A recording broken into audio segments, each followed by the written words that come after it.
Alright, it is time for a Friday chat and weekly wrap-up type of video.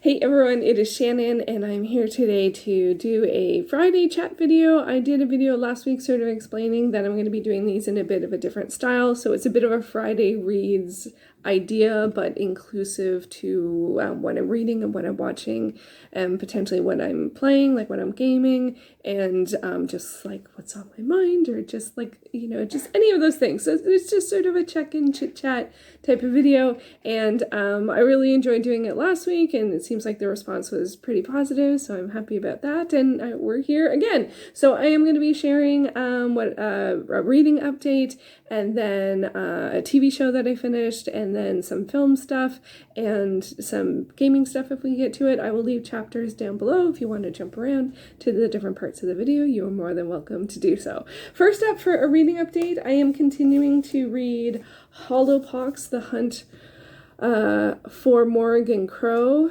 Still not totally sure about the title. I'm sure about the Hollowpox. I'm not sure about the second part of the title. This is by Jessica Townsend. This is the third in the Nevermoor series. I'm buddy reading this with Izzy and Kate Kelly, and the live show is next week, and I am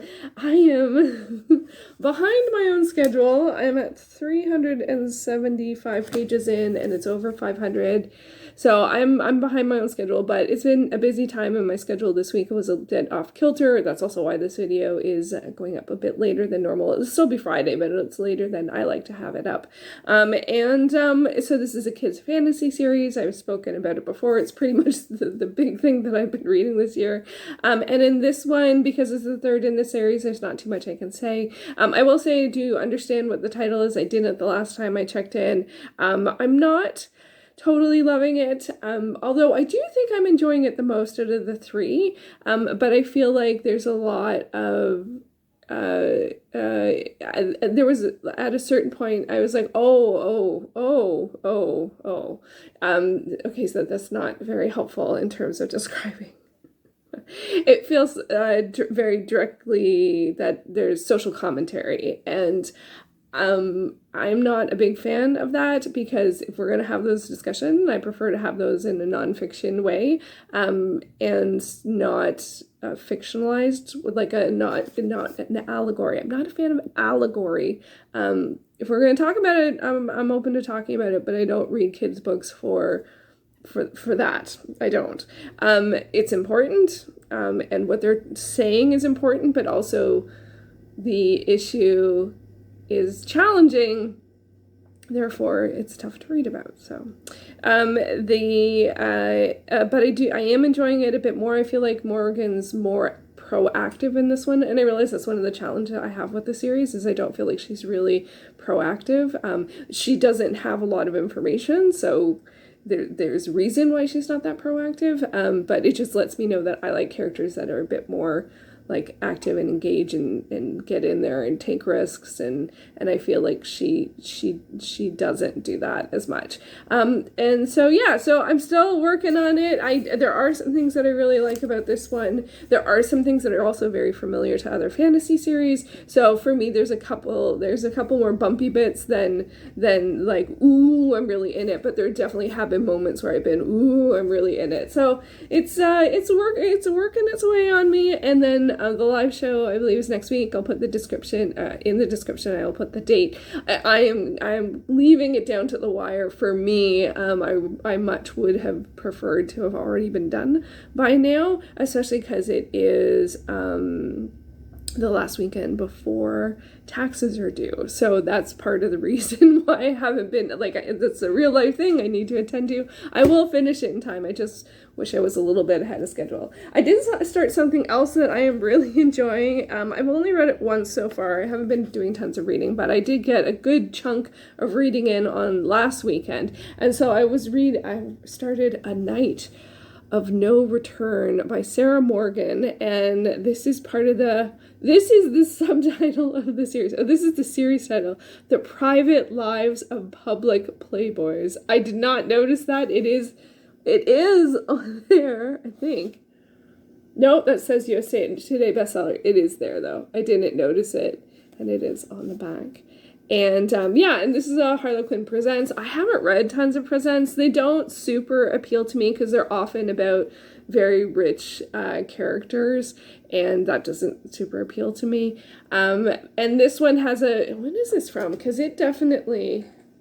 November 12th, so in 2012. This actually has a trope that I'm not a fan of at all, but it has another trope that I actually am a fan of. So it says a night of no return. I don't know if this is one night or one night and then and then continues, because I'm only 40 pages in, which is probably like 15%, which is delightful. I love short titles. Anyway, this follows, the setup is that he is, whatever, billionaire, I don't know, public playboy. He's rich, he's a business dude, she's his assistant.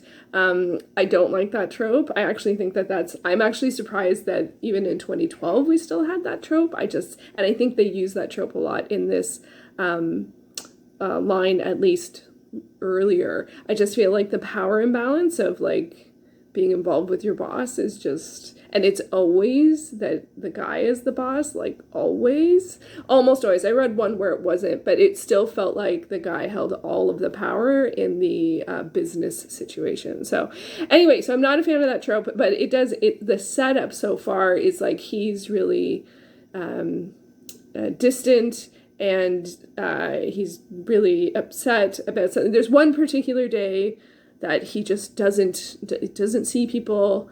There's one day in the year that, he just is a huge grumpy pants. And this is that day, and he goes to his castle. I think they say small castle.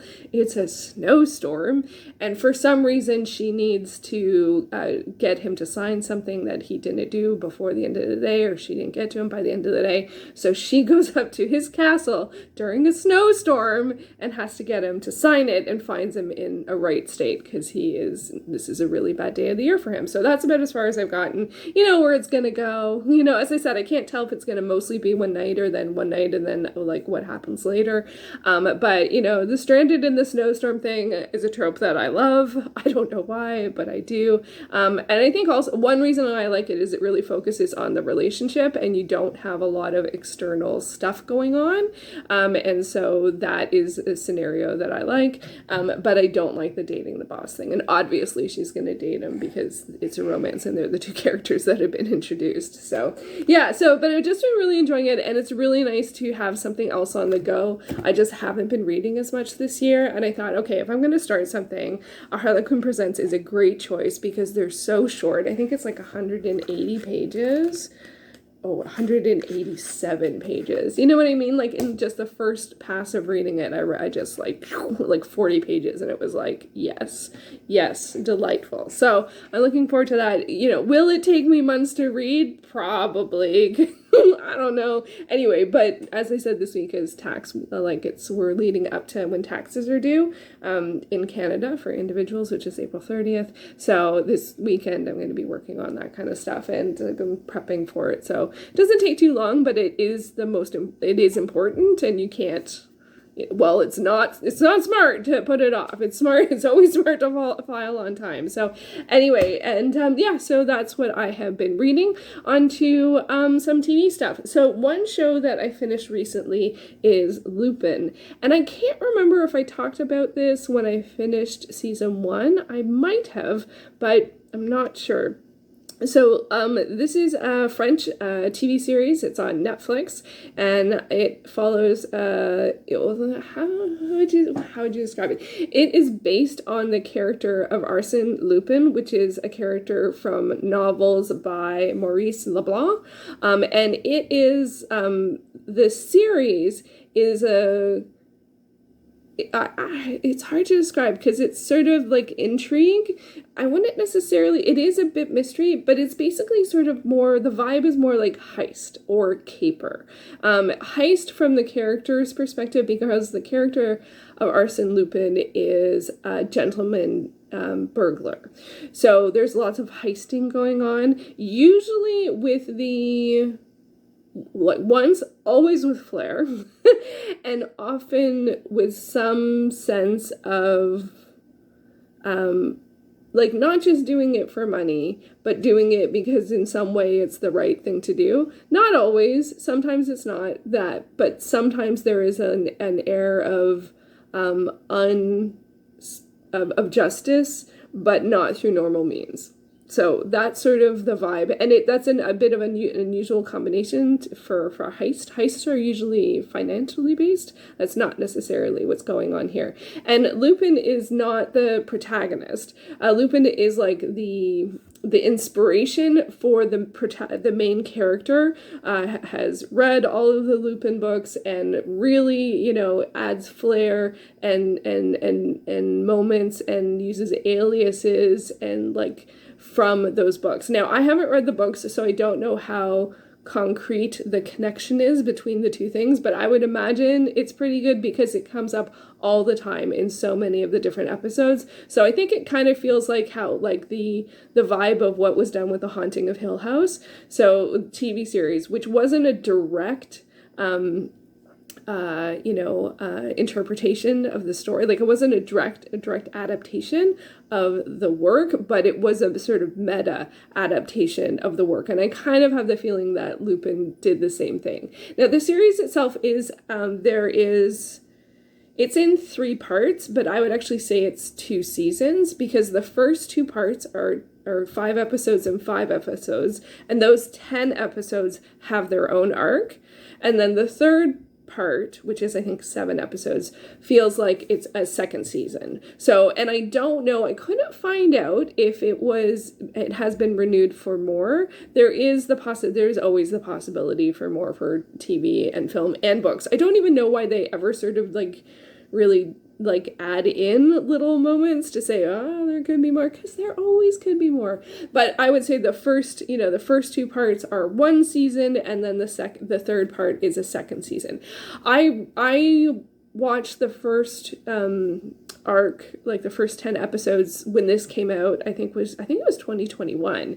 And so this year I went back and rewatched those and then finished up to what's current. And as I said, I don't know if they have renewed it. And I like the first season a little bit better, or those first 2 parts a little bit better. But I think part of the reason why is that there's a lot of tension in some of this. It's a very strange, it's not strange, it's a complex set of vibes in this one, because I think generally speaking there is the heist vibe, there's this flair vibe to it, that things are done with style and things are done like the lead has so much charisma and he is so great and you are always cheering for him, and he just has this way of like getting people to look the other way or look at him while he's pulling off with all of the different capers or heists. The caper element to it comes whenever, often when the police get involved and they're trying to find him and they're trying to outwit him, and that always just feels like a caper to me, because it always feels like he's always so many steps ahead, but he does it with flair. And I think that's one of the reasons why I like this series, because it has a lot of style to it, but it also has substance. It is a bit weird to have no context for the actual story, but I imagine if you did like the story and if they're true to the story, that it would be a really great combination and a really great watch. But I will say even though most of it feels sort of like not light, but like energetic and lots of intrigue, and I'm always curious to see what's going to happen next, because he's a sort of like master of disguise and you never know like what he's going to get up to or what is, but there's also some very challenging stories in this one as well. And the second season, I felt like the first one, they both have some pretty challenging sort of like the through line of the whole story, as opposed to the sort of more capers and heists that happen within it. So it's an interesting combination of tones, the sort of seriousness and the emotional depth of the story with this lightness of the heist vibe. So I really enjoyed it. I don't know anyone else who's seen it, but I always wait usually to look things up until after I've finished or after I've gotten caught up on things. So I should probably look up and see some reviews on this. Would say that I probably enjoyed the first season more than the second, but I think that also comes with that there's so much tension, not knowing how things are going to work out when the stakes are rather high. And I thought the stakes in the second season were very high, and so that made it tough. That made it a lot tougher to watch at times. And I felt like they used a bit of a similar like writing device in the second season than they did in the first. Not writing device. I don't know. There was something with the second season that I felt like I'm surprised this didn't come up in the first season. Like it feels a little convenient, but I don't know if I'm being a little too harsh saying that. So I don't know. So anyway, oftentimes I do enjoy things more on the second watch. So I think I just hold that sort of tension and worry for the characters. And I think that's probably why I like the first season more. So anyway, have you seen Lupin? Are you curious to watch it? Have you read any of the stories or the books? I think they're books.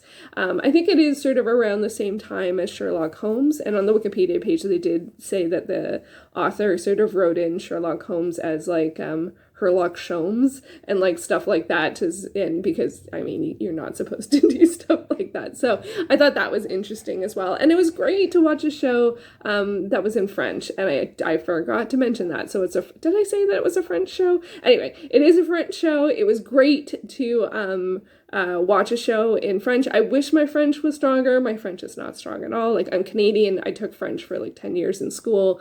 You don't necessarily have to. Each school and province is different, but I took it for 10 years. And I mean, it's not even passable, but I love the language. I love languages. I love hearing it. And it was really, and that was really nice. And I'm missing it. And I'm missing that from film because in the first, okay, so now I'm going to switch over to some film stuff. I don't know how much I have to share, but I'm missing already. So I'm in my second quarter of my film challenges this year, which are in the quarter one, I worked on watching monster movies, dance movies, and newly added world cinema to Canopy. And I'm already missing watching dance movies like Something Fierce. And I'm missing watching films in other languages because when I watched the newly added films to the newly added world cinema to Canopy, almost all of them were not in English. There was one that was in English, but everything else wasn't, and I just miss it already. I do miss it. And my new challenges, my new categories are science fiction films, trilogies, and what I'm calling Fight the FOMO. I initially just called it recently available that I'm excited about, which doesn't roll off the tongue. So I've rebranded it to Fight the FOMO. So basically I'm trying to watch movies that if it's available now and I'm excited about it, I'm going to watch it, which is what I used to call it, but it's just Fight the FOMO seems so, and that's been really good. And I have watched 3 titles for each of those categories, but I am missing dance movies. I ran into a bit of a challenge with science fiction films because of the trilogy that I picked. Okay, so I'm going to share the trilogy. I'm not going to share big thoughts on it, but I am curious I haven't quite figured out how to talk about it, but I did watch, and this is not the best picture because it's for something else, kind of. Anyway, but I did finally finish the Divergent trilogy, which was supposed to have a fourth film but didn't, but I'll be honest, I was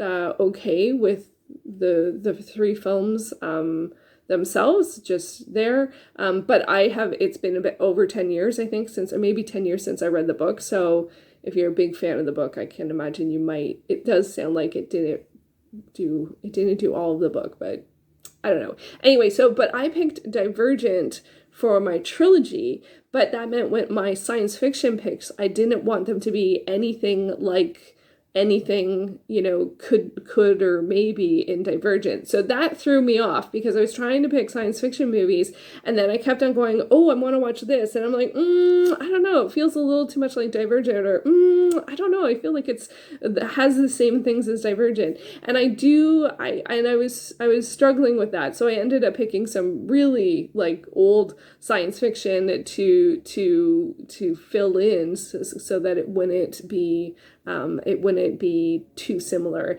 And I don't know why I feel that way, but I do feel that way. I think I used to just like watching like a whole bunch of similarly themed or vibed stuff at the same time, but now I don't. I like separate, especially because with Divergent, it's a trilogy, so I wanted to keep my thoughts separate on the trilogy as a whole. I'm trying to figure out the best way to do a video about that, and I wonder if it would have been better to record thoughts after watching each of the films and have done it as a vlog. Let me know your thoughts on that, because I feel like one of the challenges with trilogies or series is that if you talk about the second film or the third film, you always run into the problem where you may be spoiling the first title. But then I wonder if the only people who are interested in hearing thoughts about the second and third titles are people who have already watched everything or watched anything prior to that and trying to figure out, should I watch the second movie? Should I watch the third movie?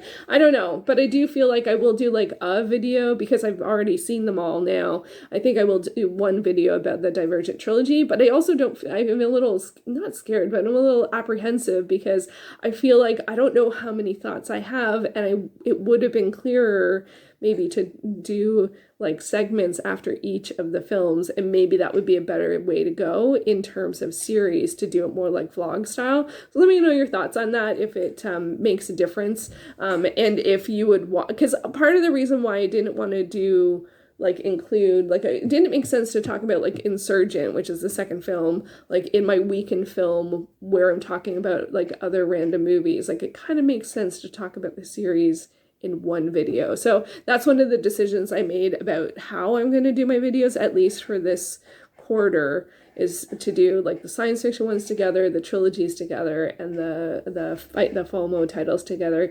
So I don't know if that's going to work. I don't know if it's not going to work, but it just didn't make sense to talk about the second and third film in a series just in a weekly wrap up. I don't know. Maybe it does, maybe it doesn't.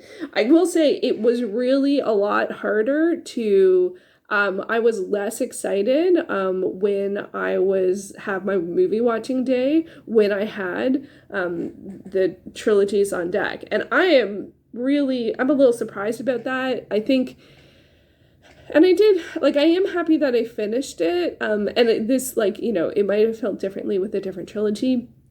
And I feel I have complicated feelings about some of the things, especially the first film.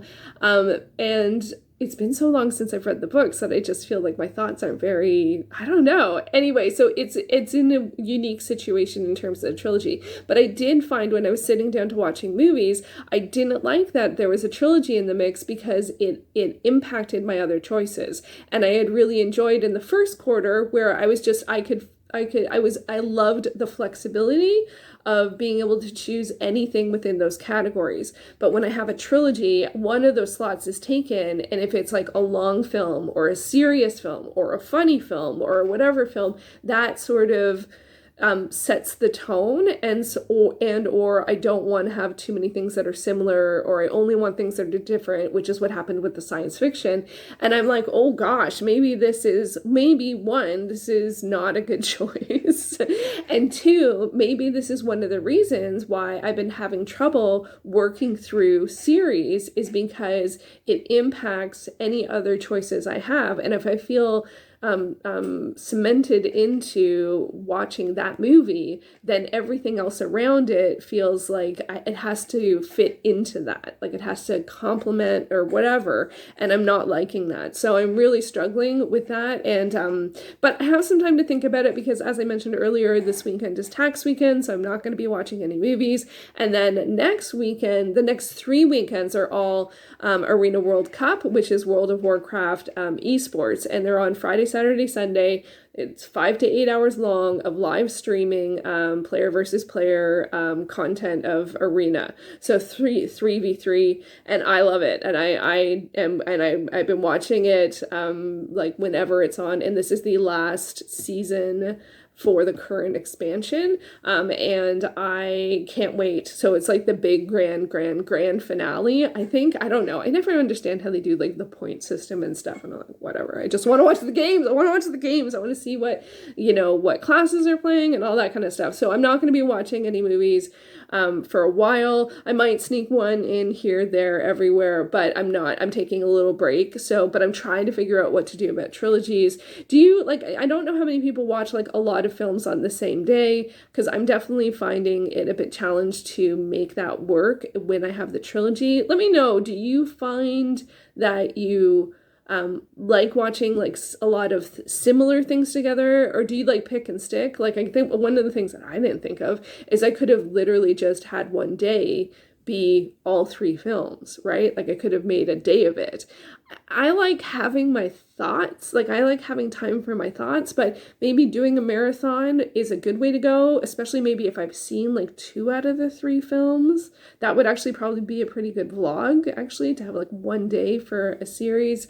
So, and I don't know what series I'm gonna pick next. I think this might also be the only science fiction series. So having science fiction, it's dystopic. It's very, I think it's sort of that weird futuristic, but with some things we don't have, and it has a sci-fi vibe, I find. So I think just the fact that it was sci-fi, and sci-fi is one of my things. I'm like, because there's so many movies I wanted to watch. I'm like, no, and so yeah. So hopefully I'll figure that out. Anyway, so that is so that's my film-ish stuff. In terms of gaming, like, one, I'm super excited about the Arena World Cup. I'm really looking forward to that. As I said, I've been watching it I don't know, like a year and a half, maybe 2 years. And it's so intense. I mean, like, that amount of live streams in one weekend is a lot to watch. But I've watched it now enough to sort of know when the breaks are, or know the parts that I like, or know the casters that I like, or the teams that I root for. So it's been a bit better. It really does feel like a sport, like it's esports. And it does feel like that, like it has that energy, like all of the setup and then all of the stats, and then what's going to happen, and then you watch it live, and what's going to make a difference this season, and blah blah. I love it so much.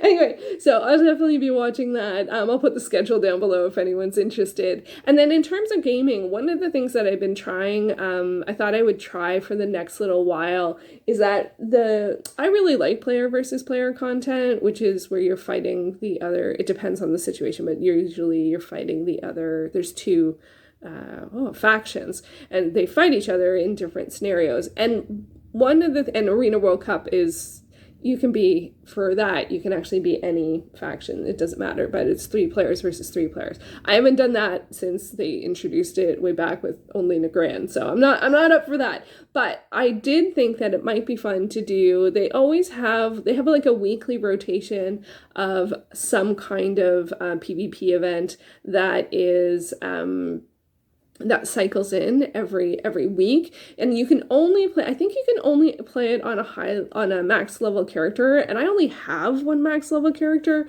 but I thought I would try it and just sort of see what it's like. And I've been doing that on my Hunter, which is my only max level character, which is hilarious because I do not play Hunter well at all, but it is a very good class for being able to do higher end content, because you have pets and you have a lot of utility, and you have a lot of get a jail free card type of situations.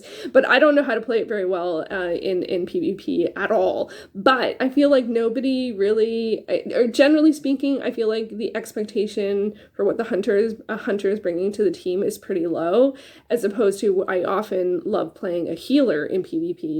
But I don't want to do that until, like, I understand what the objectives are, I understand the maps, blah blah blah, I get my character geared out. I don't want to play a healer until I have a better sense of the vibe of the things. So I tried last week. They had the special event was Torn Mill versus South Shore, which is an area in Oh, what is that? It's beside Arathi Highlands and before Silver Pine Forest. I can't remember what it's called, but it's an area where, like, back in the day, that is definitely a spot where Alliance and Horde players would clash because they both had towns that were leveling hubs, and I think it was sort of like 28 to 32 was the level, and so it's kind of cool. So they have this sort of, it's just, the map is just that area, and like the Horde come down from Torrid Mill and the Alliance come up from South Shore, and I could not figure out what the objective was in terms of like if we needed to get to their town, or if they were trying to collect resources, or if it was about how many honorable kills there were. I am not sure, but I'm really glad that I went. Because one, I wasn't sure if there was a reputation associated with it. I had heard that somewhere. I didn't see any indication of that. But the queue time, I did it on Sunday. The queue time was like less than a minute, and the game was less than 15 minutes. And I'm like, whoa. And I actually gained enough like honor and conquest to get gear before the new season started. So I was like, it was totally worth it. But I had no idea what was going on, but it was just like two masses like just fighting each other. So, and then this week the special event is classic Ashran, and this is the map of Ashran, which was a area included in Warlords of Draenor. And I think I didn't play when that was live, but I think what it was is this particular zone, or was always PvP. I think that's what it was. And I played this one and I had a much tougher time figuring out what the objective was. It did seem still like the Horde came from the north and the Alliance came from the south. And there are objectives to get, and I think there are NPCs you can activate and stuff like that. But this one was a bit different because it looked like one of the taglines was the battle never ends, and it did feel like that. Like new people came in all the time, people left all of the time, all of the timers and all of the counters and stuff like that didn't give any indication that there was a particular point where you would win. Now in one way this is amazing, because if you are trying to level up your honor level, you can just stay there like indefinitely, but you have to do things to progress. But I couldn't figure out how we were progressing. And it's weird because I think they also have Ashran as a battleground sometimes, as an epic battleground. I think this one was 35 versus 35, but I think there were never that many people in. Maybe that's why the queue was so short. So I did end up just leaving it at some point because it didn't look like it was going to end. And I was thankful that you didn't get, sometimes if you leave a battleground, you get a debuff that means you can't, like a deserter debuff, and you can't go back. I didn't get that. So I think that one you can just leave it. Anyway, I'll try it a few more times and see what it's like. But I think I'm enjoying this idea of doing reconnaissance on my hunter with low expectations in terms of how much you're providing team stuff. Like there are things that I know to do, like I try and find the healer and put the hunter's mark on them, or especially druids, because they can go into stealth form, but they can also be healers. So I try and do things like that. Like there are things that, and I try and put traps out and stuff like that, but I'm just nowhere near, like in terms of, I love playing a healer, but I don't want to get in there until I am feeling like I know what the objectives are. But I think there's 12 maps that they do, so that's 3 months. Now, mind you, I do not actually have a max level healer, so I can't actually even go into any of these, but I think I would like to have one dedicated character to these types of things. So I think I'm sort of both doing reconnaissance on my hunter, and I am leveling up a priest character. That being said, I do think it might make more sense to play a druid, because druids can go into stealth form, and that is really helpful if you end up being at a different place from the rest of your team. There's nothing more frustrating than being a healer and not being able to get to where the most amount of people are to heal them. And at the moment I was in the classic Ashran, like I was doing the first time my character died, I'm like, oh, this is why I play a druid in the big battlegrounds, because you can just stealth if you get stuck. And then my priest character's not so much, so maybe I have to level up a priest and a druid. So I love PvP. I love playing. I don't usually have a huge incentive to level because there's not usually something that I want to do, but these particular battlegrounds you have to be max level, so maybe that'll give me some incentive to try and do that in this end because why not? Anyway, so that is what I have been up to. This has gone really long. I was going to add one other thing. I'll say it just briefly. One of the other things, this is just like random YouTube rabbit hole that I have been, that I end up going down. Oh, that's another one from Ashran. It doesn't actually look like it. It's just two characters fighting each other. They're not even characters, that's a promo picture. But the other thing that I have been, the YouTube rabbit hole I've gone down is house dance battles, especially from Summer Dance Forever. Oh my gosh. I think I watched house dance tutorials. I don't know how it got on my radar, but like once you start watching something, YouTube keeps on telling you, here, you like this? You want more? You want more? I've watched so many battles from this channel, which I think is an annual festival. This poster is from 2015, but my gosh, and they have other dance styles too, but the house dance, I love it so much. The level of musicality and understanding the music and hearing the music, and it's so fast. Just it might not look fast, but watch people's feet. House dancing is so fast, so fast. Anyway, so I'll leave a link to that below, and maybe one of my favorite battles. It has been a wonderful rabbit hole to go down. So there you go. There are some of my Friday chat thoughts. Wow, I guess I have a lot of thoughts because these videos are pretty long. So I might try and maybe be more succinct, or maybe do 3 things a week instead of like 5 or something. I don't know. I'll try and figure it out. That's what I am trying to do. I hope that you enjoyed this. Let me know what you have been up to recently. Feel free to let me know what YouTube rabbit hole you have fallen down, and if it's an enjoyable ride, because this one definitely is for me. So house dances. Oh my god, house dance battles.